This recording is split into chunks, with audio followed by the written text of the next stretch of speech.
Hi everybody, John here from No Joke NHL, and I'm here in my basement recording studio in my home, which is going to be the future studio for the No Joke NHL reports come playoff time.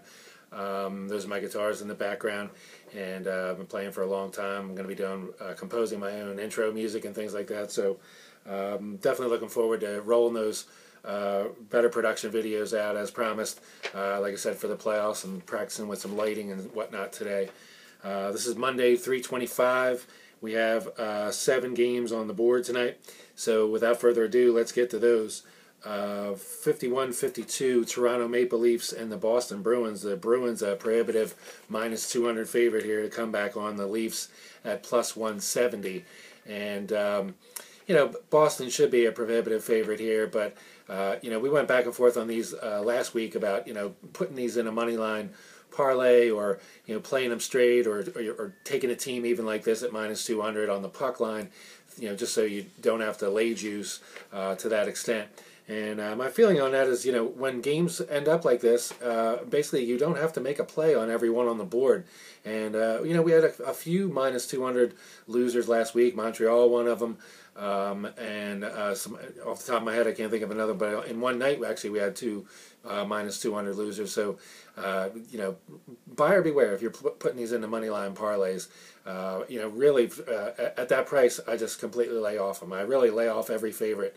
Generally, over 150, I won't play it in a straight play at all, and up to like maybe 175 -180, I'll put it in a money line parlay. But beyond that, I just let those go by, and I keep my money in my pocket. I don't know why people insist on getting involved as like it's a free square. If it's a free square, then lay 20,000 to win 10,000 on the Bruins tonight or something like that. But you certainly wouldn't do that, or I wouldn't recommend doing that. You certainly won't be in the business that long. So, when the prices get this high, you're just in my opinion, I just lay off. It makes the most sense to me, and that way I'm not feeling like 3 times the idiot when I have tons of juice laying up there and I blow it, even if it's in a money line parlay. I've had 2 of those earlier this season, over -200, and lost it as a leg in a money line parlay and felt like an idiot the rest of the way. So no thanks for me. I'll pass on that. But like I said, people will constantly put that up there. The puck line, by the way, +155, a ridiculous return for -1.5 on any team, regardless of what's going on. So, like I said, definitely a pass on that game. But just buyer beware. And like I said, people ask me questions like that all the time, and that's just my feeling. I just don't go anything that large. There's no reason to play for it. The next game, 53-54, New Jersey Devils at the Ottawa Senators.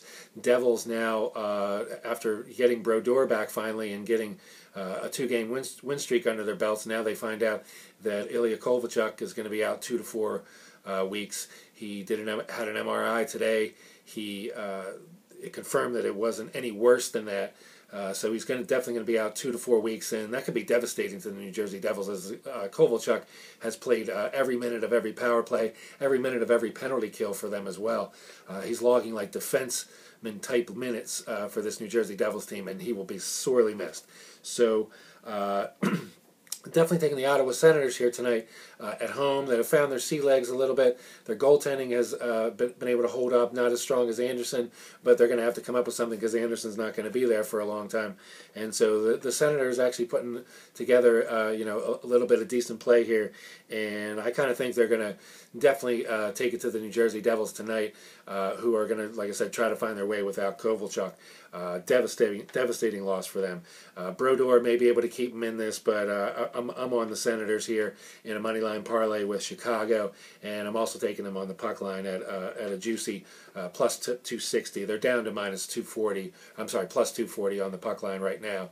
But still a very generous price, and I look for Ottawa to take care of it. Even though they had a long streak where they were going to overtime and doing a lot of one-goal games, I sincerely think they're going to get the better of New Jersey. And when you look at the history between these 2 teams, they have a little bit of a wide-open style at times, so I'm going to play that puck line play there.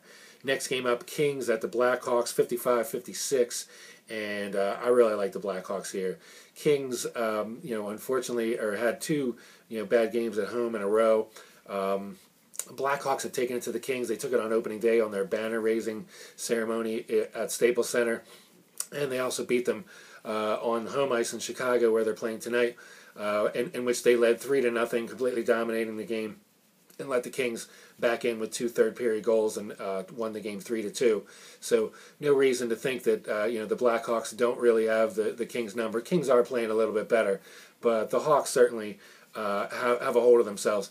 They're missing Hossa and Sharp tonight, and Hossa may be back before Sharp. Sharp may be out for like another week or so, but Hossa's going to be out tonight. But to be honest with you, I think this top line of the Hawks, Taves and Patrick Kane, are just playing some of the best hockey they played in their career. Patrick Kane, all 188 pounds of him, I'm telling you, people come up and bang him and try to knock him off the puck, and that guy's holding onto the puck with a strength I haven't really seen for players even 30 pounds is bigger than him. So I really like the Hawks here. I don't think the Kings on the road are going to be able to handle the pressure here, and I like the Hawks, like I said, in a money line parlay with Ottawa, which is paying plus 184, and then I like the Blackhawks here on the puck line at plus 215.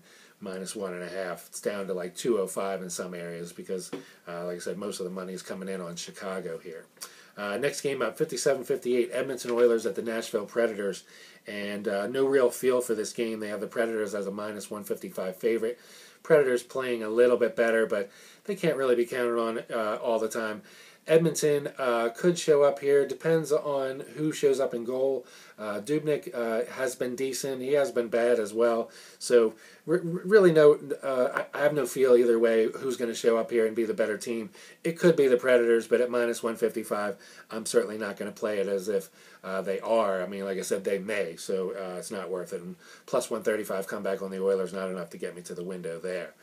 59-60, Minnesota Wild at the Dallas Stars, and Dallas Stars playing a little bit better as of late, as well as the Minnesota Wild. Believe it or not, these two teams actually play a little bit of a wide open style. If you go back into their last 10 games coming into this one for both teams, they have more than 5 games, actually 6 and 7 respectively, games where they ended in more than 2 goals. And like I said, Dallas has been giving up some goals as well. So this game actually as a pick'em almost, they have the Stars minus 115 favorite, come back on the Wild at minus 105, and so with that price there, this is an ideal spot in my eyes for a reverse puck line. Where we're laying 1.5 on both sides. We're getting a juicy almost 5-2 on either side. So I do believe the team that wins this is going to win it, by 2 or more. Not necessarily an over. I can't really say it's going to be an over. These minus 1.5 both way plays can be perceived. I mean, obviously, an over type game with a lot of goals being scored certainly plays into this thing. But certainly, sometimes teams win 3-1, 2-0, 4-1, etc., which definitely stay under, and we still get the puck line cover. So there's really not that much of a correlation as playing the over. I've had a couple people text me about that, as far as should I just play the over as well?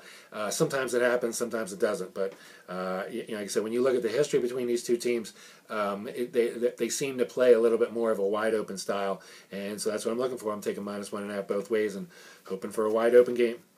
61-62, Sharks at the Ducks. And like I said, the Sharks are still playing the same kind of hockey that they have been for about the past 2 months, ever since they went 7-0 and then have been on the skid since. Like I said, sometimes they show up and they may get a win here or there. They certainly aren't as dominant as that team that was 7-0 in the beginning. The Anaheim Ducks, however, still are playing well. Suffered 2 home losses to Detroit back-to-back this weekend, which really isn't no crime. They don't really have a history of handling Detroit necessarily on a regular basis. So really nothing to be ashamed about losing to Detroit. Of course, this isn't the Detroit teams of years past, but certainly not a slouch this year either. And so so losing to the Wings, I'm gonna give them a pass on that. The Ducks are still playing very very well and should be able to handle this Sharks team at a minus 140, pretty decent low price. You could get them on the puck line at over plus 200 if you're a believer there. I'm going to lay off this game. I think there's better games on the card than this one here. But if I were going in this one, I certainly would side with the Ducks. Final game on the card, we have Detroit Red Wings at the Phoenix Coyotes. The Coyotes as a minus 140 favorite, come back on Detroit at plus 120. We just talked about the Wings beating the Ducks twice this weekend, and now they go into Phoenix. And again, this relatively low price. I can't say I'd see Phoenix winning here on the puck line. In Detroit at a plus 120 here on the road, probably not something I'd be looking to jump on, even though, like I said, they just beat the Ducks twice, and the Coyotes certainly aren't the Ducks at all or come up to the same caliber. So I certainly wouldn't fault anybody that was jumping on Detroit here, but like I said, I think there's better plays on the board. So with that brings us to the end of the card, and like I said, I'm glad to do these videos for you. Sorry I had to take a little break over the weekend. Kind of a crazy weekend, went away. But definitely come playoff time, be able to do this on a regular basis. I'm going to try to do as many of these as I can. Probably won't be able to do any from the studio. We had a snow day here in Maryland, so I was able to be at home and play around with this and spend more time becoming familiar with it. So anyway, with that brings us to the close. So No Joke NHL at Twitter, No Joke NHL at YouTube, and you can also see my posts on viewfromvegas.com, Dave Tooley's website. So with all those, you should be able to see everything that I'm doing, and let's make some money. We're at nearly 60 units of profit again this year. That's even surpassing what we did last year in the longer season. We were only 40 units of profit in the regular season, about 43. Then we added another 27 during the playoffs. So well ahead of the pace this year. This system definitely works. This plus line system is legitimate. I think sometimes in the handicapping world, I kind of get the prop comic kind of snub where, why doesn't he just handicap and play straight plays, like real men or whatever. But I'll tell you what, this stuff works. And, bad beats included, where, you have the puck line covered and, you got a team up 4-1 with, 5 minutes left to play and they give up 2 goals to lose 4-3. All those included, this system definitely works and you can make money doing it. So keep following, and I'll keep doing my best to bring that information out there to everybody so that everybody can profit. Like I said, people go, "Oh, you're going to sell your picks?" I really don't think I'm going to because I'm making enough money on it myself. I really don't have to. I really don't have to sell the picks. I really don't care if you make money in addition, because I know that I'm getting mine. And this isn't horse racing, so people aren't running out and running into the pool and betting it down, and I'm going to get a crappier price. So I can definitely buy in at the prices that I want, and you guys can get in at prices that are profitable to you as well. So let's all have fun with this. So with that, I'll see you guys as soon as I can. Thanks.